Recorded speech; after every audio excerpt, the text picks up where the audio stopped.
இப்போ திருவாரூரில் இருக்கக்கூடிய அந்த சாத்த மங்கை என்கிற இடத்துல இவர் பிறக்கிறாரு.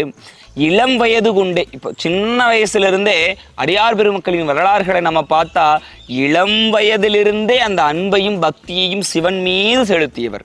இதில் என்ன ஒரு விஷயம், இந்த வரலாறுல நம்ம என்ன ஒன்று முக்கியமாக பார்க்கக்கூடியது என்னன்னா, கணவன் மனைவி இருவருமே சிவன் மீது அதீதமான பக்தியை செய்யக்கூடியவர்களாக இருக்கிறாங்க.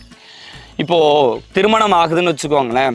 திருமணம் ஆகுதுன்னா கணவன் ஒரு மாதிரி இருப்பான், மனைவி ஒரு மாதிரி ஒரு சில குடும்பங்கள் இருக்கும். ஒருமித்த எண்ணங்களோடு அமைவது மிக சிரமம். ஆனால் அமைந்தால் வாழ்க்கை சிறப்பாக இருக்கும்.